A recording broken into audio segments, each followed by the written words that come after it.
Hey. Welcome to another episode of Evolving Perspectives. My name is Mattea, your podcast host. And on this podcast, we dive deep into the stories of everyday people, discussing the hurdles they face and the triumphs they've achieved. We have real, raw conversations where we laugh, we cry, we uncover the incredible resilience within us all. From overcoming personal setbacks to navigating life's unexpected twists, each episode that you tune into is a testament to the human spirit's capacity to persevere and thrive. Tune in as we share moments of vulnerability, inspiration, and ultimately empowerment. Get ready to be uplifted and inspired as we showcase the unwavering strength of the human heart on Evolving Perspectives. Chime in. Well, hey, and welcome to another episode of Evolving Perspective Podcast. My name is Mattea, and I am your podcast host, and I am so excited to share with you yet again another episode. You know, I like to start every single one of my podcasts out with giving my guests flowers, and you know what? I gotta make sure that I do this for my guests today. I often think about, to be honest, and you'll hear me say this probably a lot on this podcast, like, God, you just really, really love me because you truly have brought some amazing people in my life. And the person that is coming to the podcast today, who was my guest, she's just a force to be reckoned with. I don't think that I've ever experienced someone like her in my life. And for a number of different reasons, she's just amazing. And in so many different ways, I can't wait for you all to hear this episode. But she is a wife. She is a mother. She is a grandmother. She is a entrepreneur. She is a woman of faith. She is an initiator. She is a leader in her community. She is a servant to her core. She thinks highly of others. She serves well so intently and so genuinely. When you feel her and experience her, you know that you've experienced love. I don't even know how to even put into words all that she is, and to know her story just makes experiencing her even greater. So I'm super excited to share the platform with her on today and to share her with my audience. So would you all give a warm welcome in your car, in your living room, in your dining room, wherever you're at, listening to the guest for this podcast, Miss Danielle Giddins. Thank you for coming to the stage, sis. Oh my gosh, thank you for having me. I feel like, I need to have you in my mirror every morning with that opening. Because that was a superwoman open. I was like, what? What? Yes. But the amazing thing is that, when you're authentically being yourself, you never know how other people see you. Yes. And so to hear you, see me, we see each other all the time, but to hear you, how you view me is amazing. And it's nobody but God that, would allow you to see me in a way. And I'm just like, wow. Yeah. Thank you, God. Yes. Thank you. So I would like for you to formally introduce yourself to my audience. I've had the honor and privilege of being in your presence and speaking with you and having in-depth conversations with you. But if you would introduce yourself to my audience, I would greatly appreciate that. Well, I don't know if I can introduce myself as great as Mattea introduced me, but I am Danielle Giddins. I am Danielle Giddins. I am, like she said, I'm a mother. I am a wife, a virtuous woman, a grandmother. I am a hairstylist of 25 years, which is Come how on. Mattea and myself have come to know one another. I work on a team with another artist. She has two platforms, and that's how Mattea and I met each other through color culture and texture versus race. I am an author. I Yes. wrote a memoir, and that book is called From Poverty and Prison to Purpose: A Journey of Discovering Freedom. Mm. I dropped that book in 2021. I am continuously being behind the chair as a hairstylist. And I'm just a free spirited person. I'm authentic. Mm-hmm. I am ever so evolving. I am always learning. I am always a student. And Yes. I love people.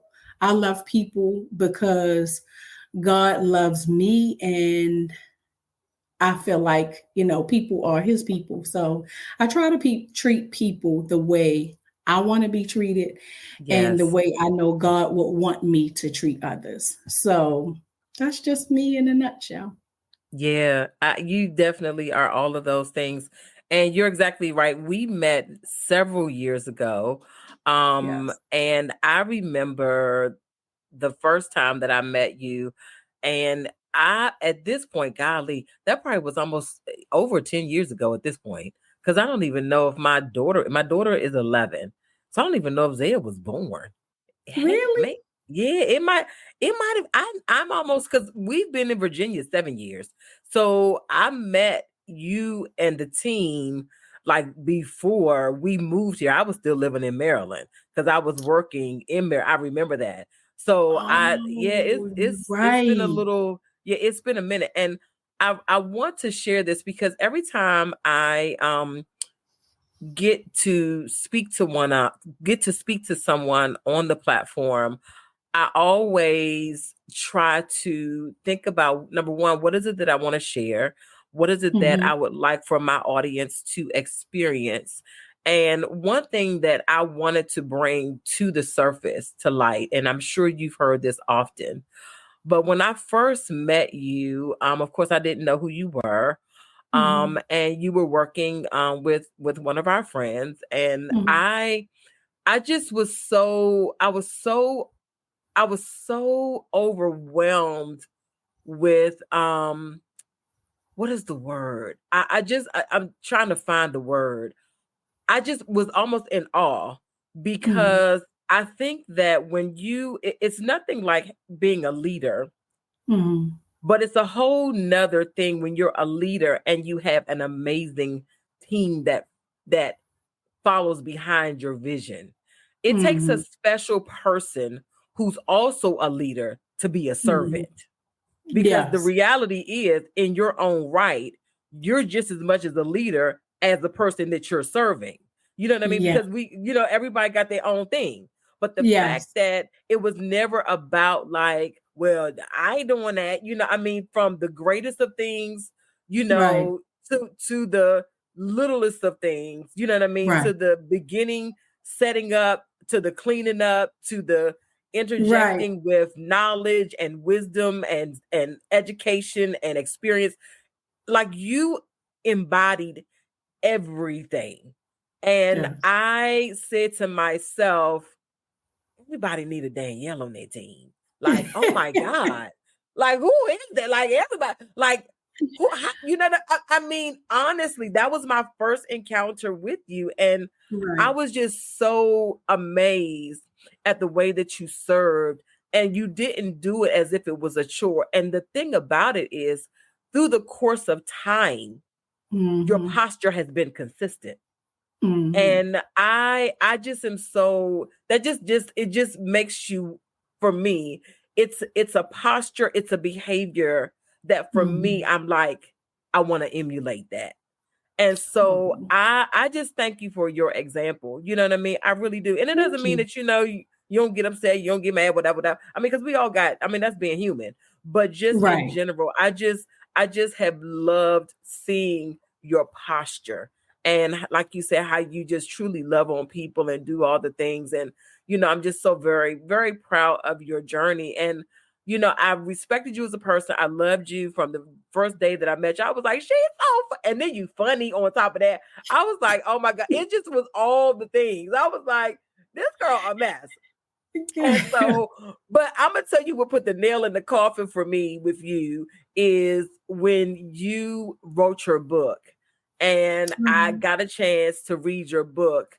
And sometimes you see people and you're like, wow, they're amazing. They're doing this, they're doing that. They got their own business, they're showing up in spaces, strong and deliberate and intentional and just doing all the things. And after reading your book, I was like, I got even more respect for you. I'm like, geez, what? Right. I mean, I was just so, it definitely was a page turner. I mean, Right. all for everybody who's out there, you need to make sure you purchase her book. And I'm going to give you a chance to tell everybody where to get the book and all of that. But I mean, but what I want to ask you, because I'm doing a lot of talking, because I love you so much. But it's okay. Is I want you, the question that I have for you, I want to start, we're going to get right into it, is Right. I want you to share with us a little bit of your journey, number one. Okay. And you don't have to go line by line, detail by detail, because of course this is an hour. And I know your story could, anybody could tell their story for hours. But you could give us a, just a synopsis. But after you share that, I do have some leading questions that I want to ask you. But if you'll share a little, because we want people to buy the book. So don't give them too much. They need to get the book.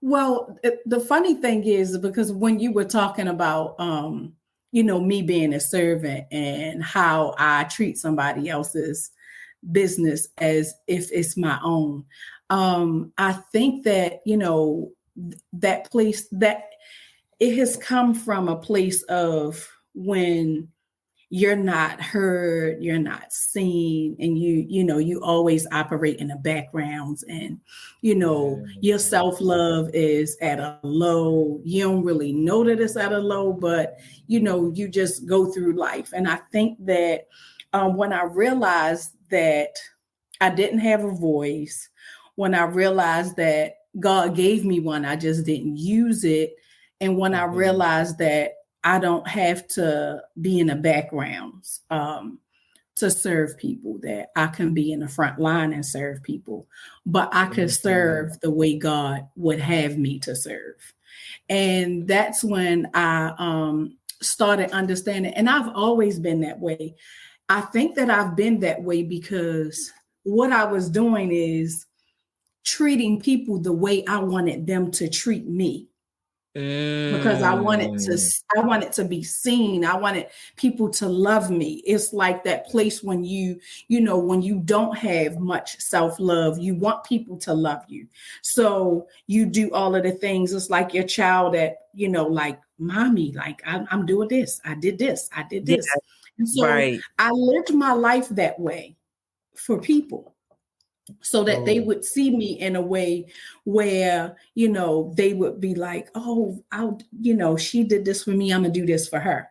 But I think, I realized that never happened because, God made all of us different. And you find a lot of people you start doing a lot for, they become like bottomless pits, and they like, yeah, keep doing for me, me, me, me, me. And I'm never gonna give. And so I think when I realized, later on, and it's been a long journey of me understanding, like, myself and what I didn't have, and, what I needed, and the things that I need to heal from. And I shared a story. I went to a show. I went to a show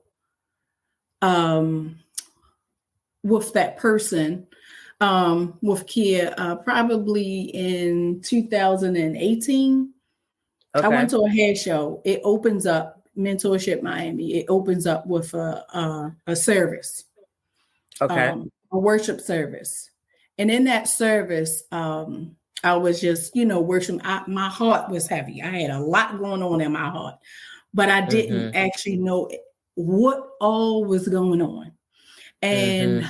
I went to see a family member. My grandmother wanted me to see a family member before I took that trip. Went to see the family member, and for some reason, this visit, um, a lot of things was going on uncomfortable, but I didn't know what that was stemming from. It was just for the first Mm. time I've just say I go to, this worship service because we get there on Saturday. It's at nighttime. So, I'm at this worship service, worshiping, enjoying myself, praising God. And, the Holy Spirit come in and, things shift a little bit. And the next thing I know, I'm like engulfed in tears. And all I Mm. remember is the lady came over, the prophet came over and touched me and said, um, she said, continue weeping, but you crying for something that you pushed down a long time ago and they never deal with. So keep crying so it can come up. And then she was saying some other stuff in my ear. When she said it, it made me cry even harder. And then she told the person that I was with would cover her because she needed. And Mm. so I left that show that weekend. I went upstairs. I was in silence. I was praying. I sat on the balcony. And I left that show that weekend, not knowing what she was talking about. Mm. But journaling had always been my way to release what I had, or my day, or how I was feeling. I've had journals all my life. And then I said that I would keep them because I said I would give them to my daughters when they got older, just so that they can know what I had experienced. Oh, I love But that. I started journaling and I realized that, okay, I need to give my daughters these journals. And so I don't know. I went downstairs after this show. All of this is happening like a little bit after I went to this show. So I go get the journals and start looking through the journals and reading some of the journals. And what I realized was that um, one of my daughters was probably in the same space that I was in. But I was like, if Mm. she a redeemed perspective from a perspective,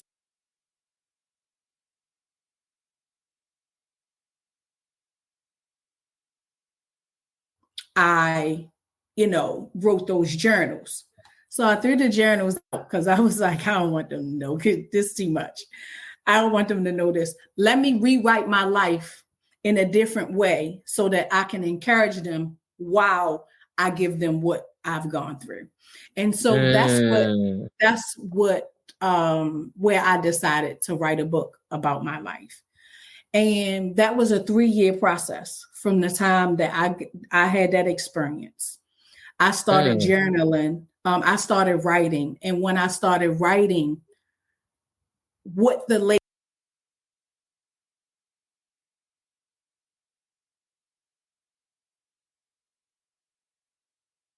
have wrote for 3 months straight and then stopped for 2-3 months, because what I had written was me regurgitating and going through it for the first time, technically, because I had the experience and then pushed it down.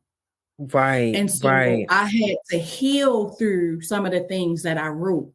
Some of them were discoveries.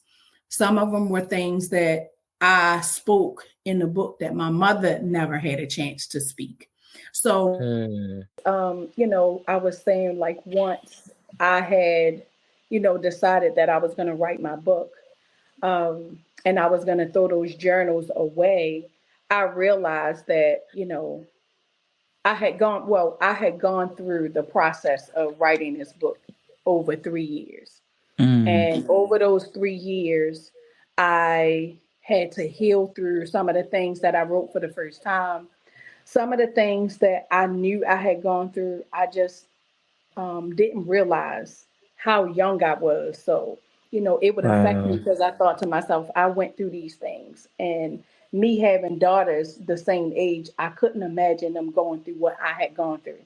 So some of the things just hit me in a different way. They affected me in a different way. When living through life, and you're in flight or flight mode, it's you just going through life. But it was a time for me to absorb that this happened to you, or Mm. you had gone through this, or you've gone through this by yourself, or these type of things. And I had gotten to the place where I think when I got to the place about the molestation, that probably had me not writing for about 3 months, Mm. because when I realized what happened and the details of it. And then I realized that it also happened to my mother, and how, those things played out. I had to have conversations now with my grandmother, who had never known what happened to my mother. Wow. So it was like, that thing where they say, you slay the person that's chosen to slay the giant for, the next generation. But it was like I spoke something that my mother never had a chance to speak. Wow. So, a lot of those things were really heavy for me. And I believe that God used that journaling intentional and strategically to be able to heal me, deliver me, and also to slay some generational habits that had, you know, gone through our life and nobody ever put a voice to it. Mm. So when I had to have conversations with my grandmother, it was like a hard conversation, but I had to have the conversation in a way. God had to prepare me to have the conversation in a way so that she wouldn't feel um, guilty or guilt or shame or anything for for not knowing. Right. You Right. know, but I also had to go through feelings where I realized that I had this love hate relationship for my grandmother, and it would come out in my tone, and I didn't know what that was about. But of course, I realized what was about, because part of me felt like you didn't know, because I knew something that she didn't know, Yeah. but I had never really put a voice to it or had understanding. It was like it was in that safe place, and it was just my spirit knew. Yeah. Yeah. And I had gone through life and journeyed through life knowing, and so my spirit would react to her in a mean way. Wow. So Wow. it was truly a 3 years of relieving myself from being a people pleaser, from not having a voice, for a lack of self love, for the things that I had picked up from dysfunctional parenting, um, just all of the things that made me that kept me in bondage, kept my mind in bondage, and not allow me to operate in the fullness of who God had called me to be. Yeah. Yeah. Wow. That was a lot. And It was a lot. and the reason that I say it's a lot, not like, oh my God, that was like, not like that, but so many things were going through my mind as you were speaking.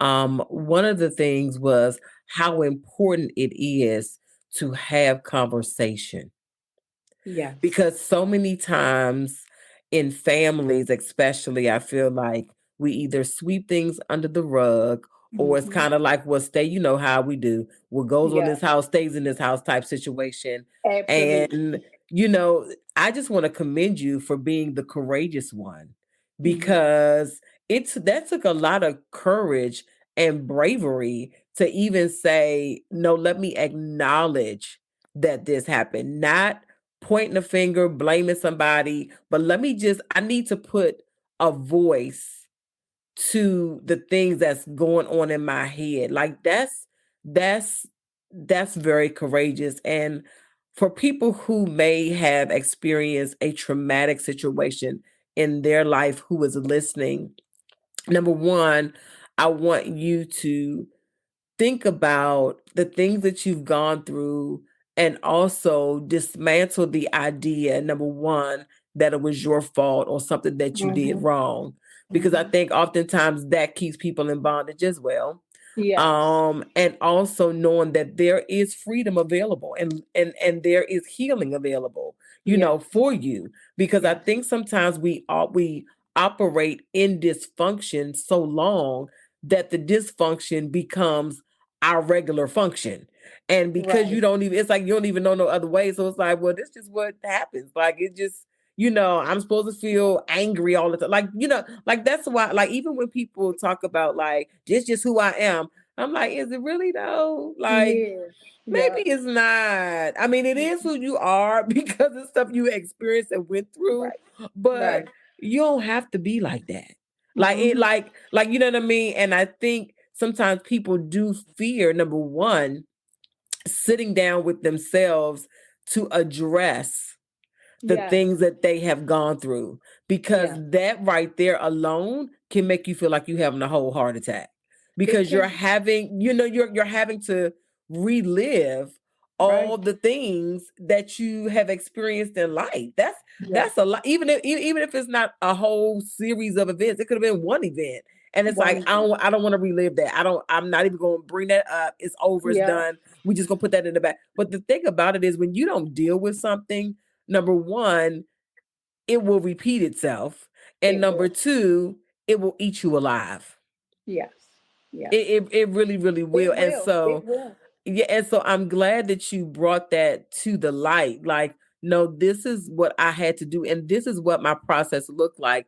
You know, I created this platform because I didn't want to just have conversation to Right. entertain and tickle people's ear. I wanted to Absolutely. be able to have critical dialogue that really helps people journey through life, Mhm. navigate through the challenges of life, and also offer them hope.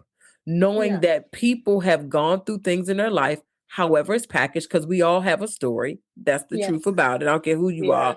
We all have a story. But I've been privileged to be linked to a lot of people who have gone through a lot of hard things in life, but have Mhm. navigated through them, you know what I mean, Yes. and have come out on the other side. And Yes. so my purpose in this podcast is to showcase that we are all, number one, forever evolving, no matter Forever. where we are on our journey. Even on the healed side, I'm still Yeah. evolving, you know what I'm Yeah. saying? And also to highlight that again, that there is light at the end of the tunnel. And Mhm. that's something that I don't think that people showcase enough of, you know what I Yes. mean? So either Yeah. we just see people in their success state and don't Successful. know what's going on The behind, or what, you backstory. know what I Right. mean, you don't know the backstory, No. or it's this woe is me. You know, you stand in this victim mode, and it's like, Yes. okay, but there is hope on the other side. Like, let's get, Yeah. you know what I'm saying? And so being able to share that. But the other thing that I love that you share, and I've never thought about, is journaling about things going on in my life, you know, Mhm. good, better, and different. I've never thought about that, because I often think, you know, back in the day, like, you know, in the, what they say, the olden days now, Uh-huh. you know, that's all they had was pen and paper. So, you know, you really had to write stuff down. That was the thing. Because Yes. I mean, it wasn't no social media, wasn't no phones, wasn't no Yes. cameras like that for real. No. You know, so it either was written down or it was passed down orally. And then of Mhm. course, you know, when you tell a story, it's gonna always be like your word against my word. Like, I don't know, was that really what, but like Right. if I can see it on paper, Mm-hmm. that is so powerful. I love that. I think I Yes. want to start doing that with my kids. Like Yeah. just sharing, like, yeah, this is what I'm going through. This is what's happening. This is what you did. This is what I did. This is how I handled the Mm-hmm. situation. Yes. That is like, yeah, if you don't say nothing else, that was really good. I It never was. thought about that. I mean, I It tell my does, kids and that, but I don't think I've ever thought about, let me write it down. yeah, because it's a form of release. If you don't speak it, because the word says, how do we overcome? By the blood of the Lamb and the power of our testimony. That's So right. in order for you to give a testimony, you have to speak. And so if you're not speaking or you don't know how to put a voice to what you feel, what I realized was that if I actively show up and open up my book, my journal, and if I wrote down, I am so angry, God, I need you to help me. Like Mm-hmm. whatever is down in there, it was almost like clockwork. It would just come out and I would be writing and writing and writing and writing. And before you know it, all of the things that I felt, all of the emotions that I felt was now on this paper, which Mm-hmm. released me. Yeah. And then sometimes I would go back and read it after that moment to help me understand what I wrote. And sometimes I would be like, I feel better now. Yeah. And so, just to keep you from reacting, and creating a whole nother different circumstance for yourself. Because when you operate in your emotions, those emotions can take you anywhere. Now And that's they will 100% true. allow you to make decisions that you might can't take back. And so that was a good thing for me that I had learned over, those years because it helped me to release. Now, I with me love being a that. stylist, Mm-hmm. somebody asked me had I ever gone to therapy, Mm-hmm. and I was like, the funny thing is I have not. But here's the thing to that. Because I had so many different women sit in my chair, and some of them were therapists.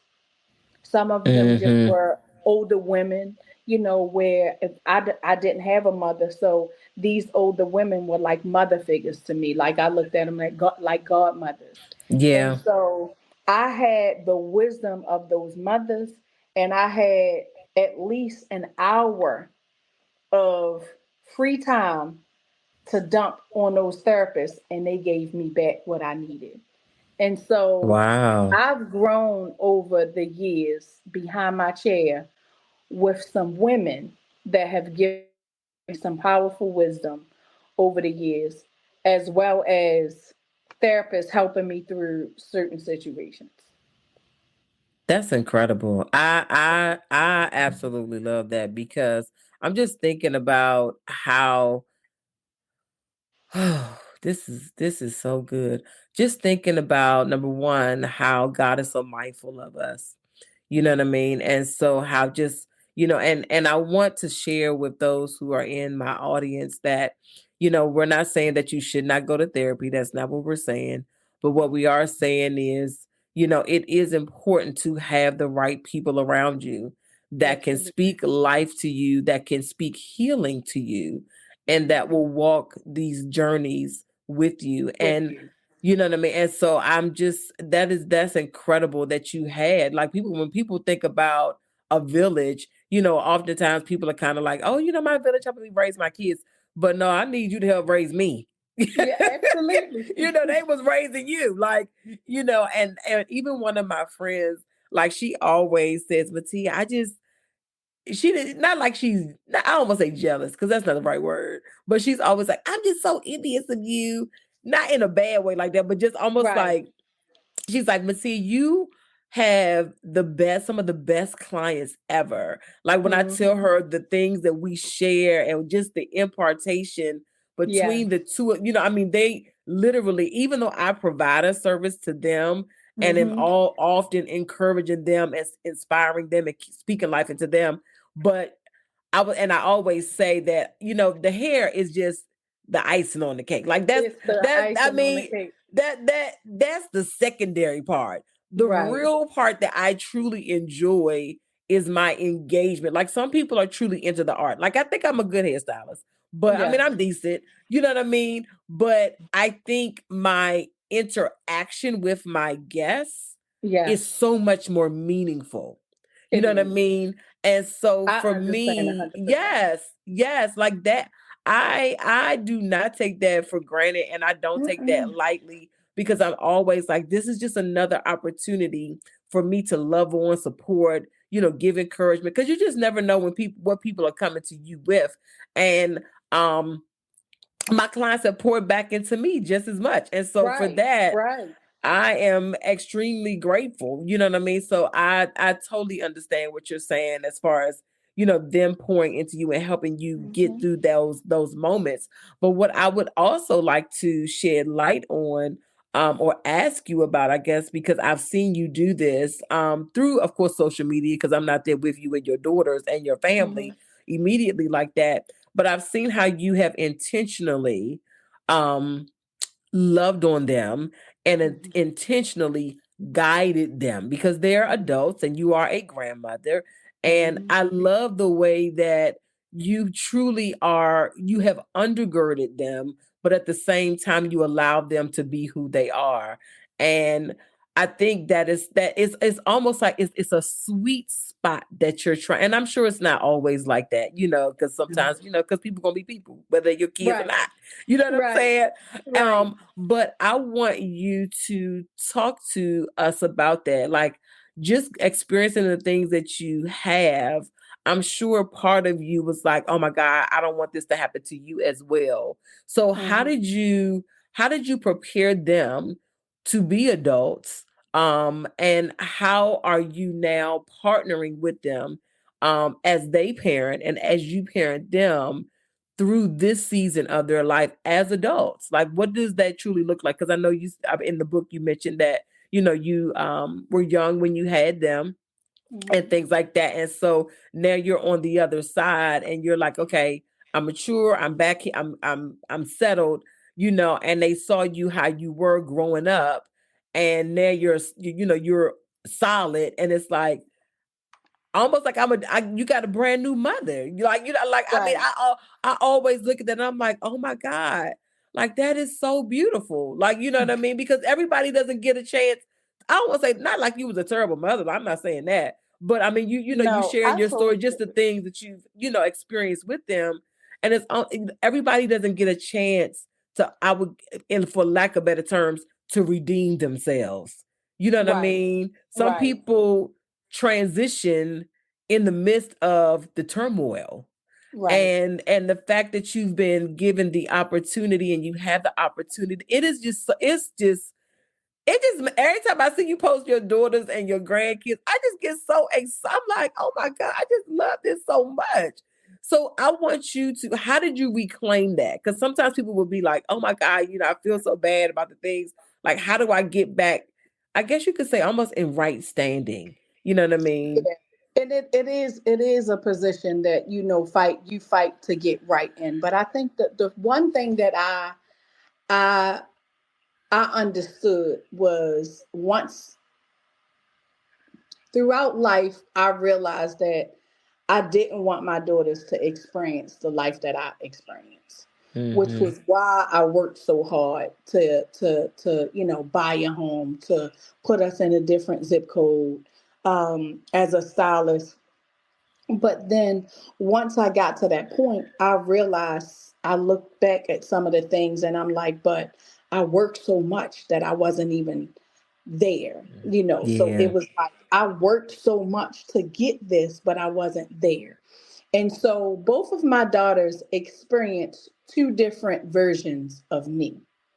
My Mm. oldest daughter saw more of my mess Okay. and me trying to transition into not being a roundaway girl and hanging out with everybody and being in all of these dysfunctional relationships, being with a drug dealer, moving from one apartment to the next, your house getting raided. She got all of that. Got it. She She got all of that. The other one, she came along, she got a little bit of it, but not a lot of it. And so she always was the mature one, so when we journey through life, I think that I got to a point where I realized I've made some major mistakes in my life, and now I Yeah. have to fix them. And me fixing them was just acknowledging them. That's the one thing that I know that, we talk about the generations before us, like our mothers and our grandmothers. That was the silent generation because they were told to keep quiet. Like you said, Right. keep everything in the house. And it's like, it started with us starting to be open and acknowledging things and having conversations. And now the other generation, they just tell everything. Right. So Right. Is that one extreme to the it's going next? all the way to one right from one extreme to the next. But I think the most powerful thing as a mother is to acknowledge I was young, I Mm-hmm. didn't know what I was doing, and now that I know better, I'm going to do better, but I'm apologizing for X, Y, and Z. That was a Mm. conversation that I developed a long time ago in having these conversations with them. However, my oldest daughter, because they didn't know the contents of my book until it launched. But what I did do was once I put it on Amazon, I told them they can buy it. I said, y'all go buy y'all copy and y'all read it before the world gets to read it. Mm-hmm. And so that's what they did. And um, two different just outcomes of what one thought and what the other one thought. So the older one was like, I mean, yeah, I knew about mommy life and but I didn't know about all of that. But I'm just like her, so blah blah blah. She it was kind of like it was like she felt like she knew it, but she got to know all of the information, and it was like, okay, yeah, but I knew. She Okay. just didn't know the details, but she knew. Got And it. so the other one was she's not an emotional person. Um, she's like a big teddy bear, but that's the partner that I work with in the salon. She, on the other hand, wept Mm. because she had been angry with me about a lot of things. And I knew she had been angry with me about a lot of things because at 14, I sent her to a therapist. She might have been 13, actually. I sent her to a therapist. And the therapist asked me why was I here. I said she has a lot of unresolved, things that she's working through. She's angry. I said some of them probably are from me. Some of them probably is from her dad. I said, but I just don't know, but I want her to release it. And Mm-hmm. so I paid for her to go to therapy so that she can, kind of release it. But I think for her, what she said was, I never knew you had gone through this. And for me to read Yeah. all of it, she felt like, why didn't anybody help you? And so she had come to understand why I was the way that I was and had some grace and compassion, which helped her to release some of the anger that she had towards me. And so Mm. I think that, that book helped the both of them in different ways, but it also helped us to get to a different level in our relationship as mother and daughter. And so even though I wrote the book and I went through healing, they went through healing reading the book. Mm. And I would say that my oldest daughter is still continuing to go through healing because she has her own different set of challenges as it relates to her own father and the things that she's gone through. And Yeah. so, but I continue to, rewrite the narrative by, just being able to have conversations and adult conversations and Yeah. say, here's what I did, and that's it. But the one thing I do appreciate, and that I say it all the time, that I have gone through life trying to be this virtuous woman that I read about. Because I was Mm. like, I don't know how. I was working with women in a salon that I had never seen before. I didn't know anything about this class of women because I had already always saw the poverty stricken women that I saw in my neighborhood. And so to be in the salon and all I'm seeing is, these classy professional women, I knew to keep my mouth shut and just observe and ask Yeah. questions. And so I'm working around all of these different women, and it's like I'm trying to evolve and become somebody, and I attached myself to a virtuous woman. And so that was something that I held myself to. Like, I want to be her. Like, I want to Mm-hmm. be this virtuous woman. So now to be able to be on the other side, that I've journeyed through life, and that my children do call me blessed. My Yes. Come husband on called me now. blessed. It's a beautiful thing because it's like, wow, God, I really get to experience this side of a virtuous woman, because there were times Yes. I'm like, okay, well, I don't know what that looked like, and I don't know, but it's really a blessing, and it's only because of God and my relationship with Him. Yeah. Only Yeah. because of God and my relationship with Him. Yeah. I absolutely thank you for sharing, and thank you for being vulnerable in that space. Yes. I do want to ask you, because I think oftentimes when we go through things, um, you people often say, I'm waiting for somebody to, you know, um, apologize for what they did or what they did to me, right? And the reality is, they may never apologize. I know I read a quote years ago that really set me free. And it said something along the lines of, I had to forgive someone who wasn't even sorry. Yes. And it's like, as I read that, because I've had my own issues with my own father, Mm-hmm. not growing up with my father and things like that. And, just thinking, okay, at any point, he's gonna come back and say, I want to be let's make this right. Let's get, and I just was always like, it's gonna happen. Maybe next year, maybe, maybe when I have kids, maybe, and it just never happened. And so, it was like, but maybe what if he never comes back and says that? What if he never, maybe he never thought he did anything wrong. I mean, but the thing is, even though we have situations and issues and people that are attached to things that we've experienced in life, what I would like for you to share with us is, how did you forgive yourself?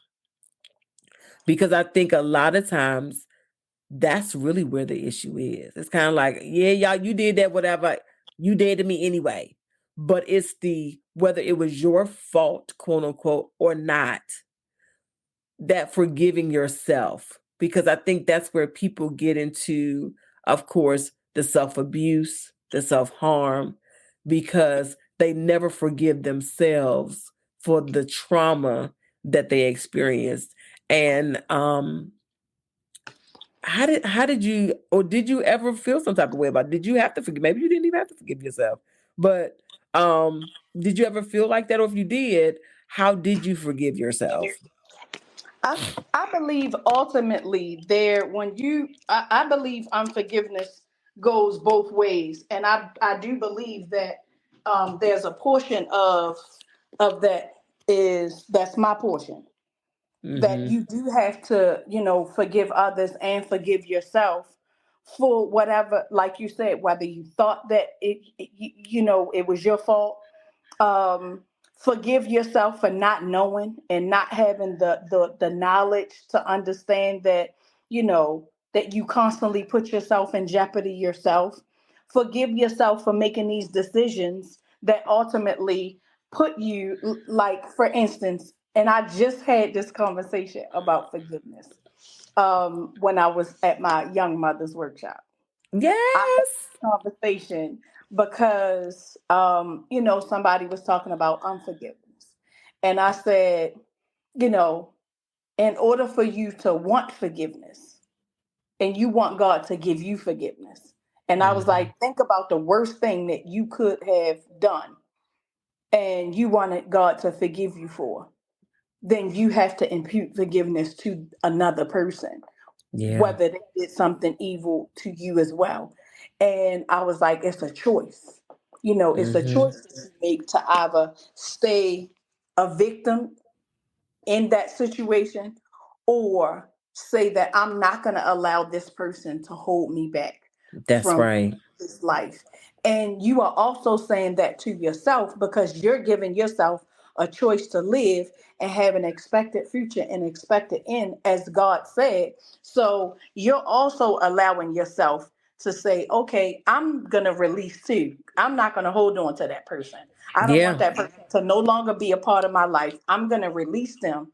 I'm going to forgive myself for making these decisions and I'm going to move forward. So when she said that, I told her, I said, what's the worst thing? I said, I'm going to tell you the worst thing that God had to forgive me for. And I said, I didn't just not have one abortion. I continued to have abortions. I Mm. said, which I said, in all actuality, I was constantly ending life. I was like, so I might not have put a gun to somebody here.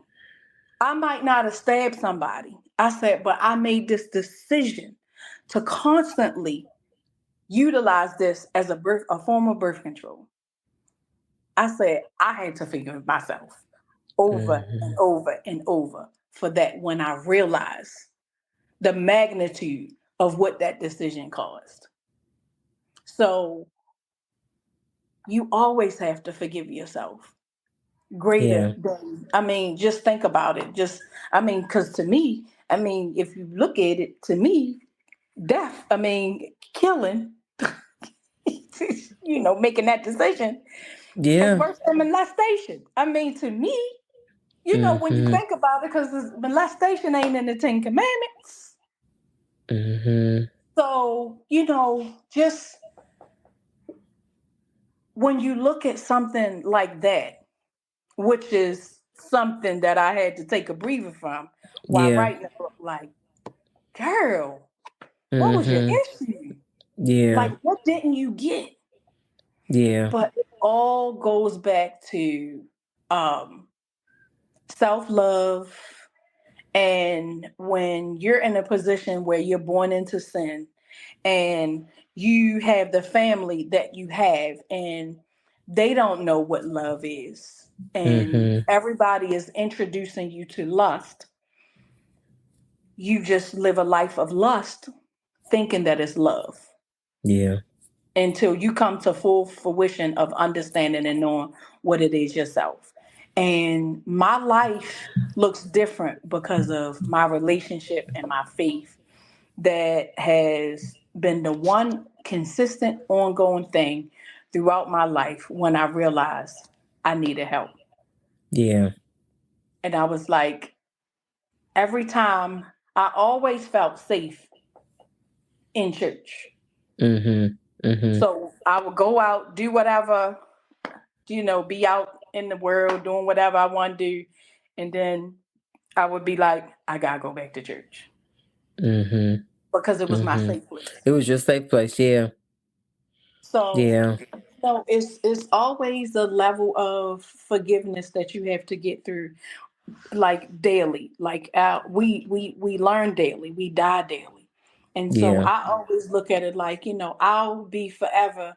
What I have taught myself is that I push myself to forgive things fast. Like Yeah. I will talk about it over and over because I'm trying to really like let it go. I Mhm. don't want it to Mhm. be a part of my conversation next month. Right. So it's like Right. I'm trying to process myself through it a little faster than normal. I probably need to have a little bit more grace with myself. But what it looks like to me now is that if I hold on something against somebody else, then this is going to stop me from propelling forward. And I don't want nobody to stop me from You propelling. better believe it.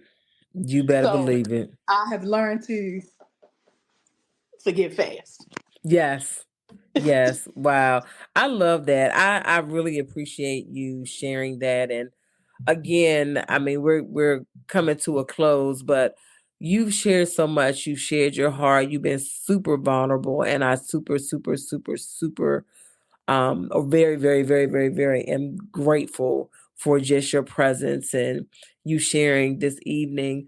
And I'm so excited that you are now embarking upon a brand new journey, a new chapter, Yes. which is the group that you have. And I'm so excited about that for you and the lives that it will impact and the things that it will do or what you'll do through that organization. And we are coming to a close, but I want to make sure that people, number one, I want you to tell us about what the new venture that you have. I want you to share Okay. that with us briefly. And I also would like for you to share up with us how we can get your book, because I want the people to be able to get your book too. Okay. So technically, I talked about in my book. My book is called to Prison, From Poverty to Prison to Purpose: A Journey of Discovering Freedom. I'm Danielle Giddins. You can find that book on my website, which is Danielle Giddins, or you can find it on Amazon. And I talk about this program that they had in a church when I was younger that helped me tremendously. And it was a Saturday church school. And so I knew that I wanted to affect the lives of young mothers. But when I look at our, churches and we used to have vacation Bible study, we used to be active in the community a lot, and some of them are, but what I realized that even in my church, that what was missing was um there wasn't any ministry or any support for young mothers. It was the Mm, women's ministry. We have men's ministry. We have singles ministry. But the one thing that we need is, help for young mothers. And mm-hmm. so in me looking at that, I started thinking that I wanted to, do this nonprofit. And that nonprofit would be to help and grow young mothers. But what I realized was that I also wanted to implement this in the church. And so I came up with Young Mothers of Faith because I think about Hebrews 11 that said faith is the substance of things hoped for, but not Right. yet seen. And so when you're young and you don't see the possibilities for your life, all you see is poverty and all you see is negativity and all you see is all these things. I want to be able to withdraw them from out of what they see, what they do see with their visible eye, and Mm-hmm. understand, like, when you build a relationship with God and you have this faith, that faith can take you and you can hope for and get to places that you've never seen before. And so Yes. that's where, the whole Young Mothers of Faith come from. And it is something that was birthed out of me birthing my book. And so Mm, now I look at the young mothers today and I look at it like, when you look at social media, they dress their kids up and they take pictures, they do photo shoots, they look so beautiful. And I think to myself, we're dressing up dolls. We used to play with dolls so much all the time, and we're dressing up dolls and playing with dolls. But I'm like, do they understand that they need to put something in these? and right. So In true. them for them So to true. bring forth who they supposed to be, and for them to also become their legacy. Yes. So that's Yes. the one thing that irritated me about all of these pictures. And I was like, what is it about this? And I realized that we're dressing them up, but we're not putting anything in them. And so I decided to help the mothers to get influence, wisdom, knowledge, and to impact their lives so that they can have full understanding of what they Mm-hmm. never understood or, just help them to connect some dots so that then they can in turn in them help their healthy selves. And if they have self-love, then they'll be able to in turn give their children self-love and impact That's their right. lives. And so that's where Young Mothers of Faith came from. And I'm just excited about it because God has given me like this big vision to do it, and it could ultimately affect communities everywhere. Yes. I love that. I absolutely love that. I am so very excited about that. And I am so very grateful that you decided to share some time with me today on the podcast, just sharing your story and your journey.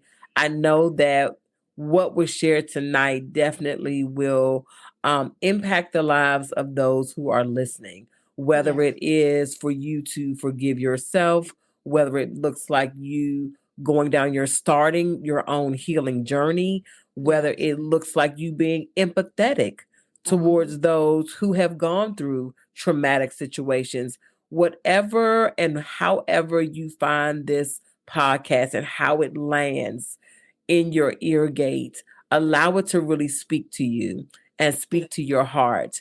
And I want you to lean in. And if you were saying to yourself, Mattea, that was me. I need to lean in. I need help. I need healing. I want to be free.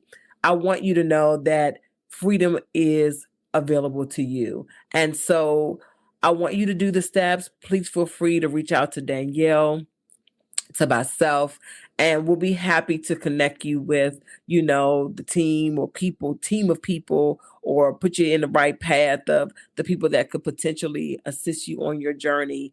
But I want you all to make sure that you listen to this message. You may have to go, this may be one that you need to go back and listen to again, and maybe share it with someone who you kind of like, yeah, I think somebody needs to hear this. This is my friend, this is my sister, this is my brother, this is my cousin. Share it with them, because that's what it's really about. And that's what this podcast is all about, helping people as they discover themselves and evolve over time in their life, their family, and their work.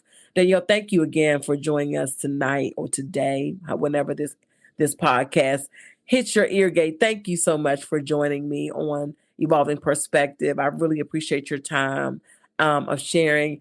And for all those who are listening, make sure you like, you share, you download, you tell a friend, you tell a family member all about Evolving Perspectives podcast. But as I always say at the end of every single podcast, always remember to keep evolving. Y'all be easy until we meet again. Take care. Thank you again for tuning into Evolving Perspectives. Remember to like, subscribe, download, and share with your friends and family about our episode that releases every single Monday. And always remember to keep evolving. Until next time, be easy.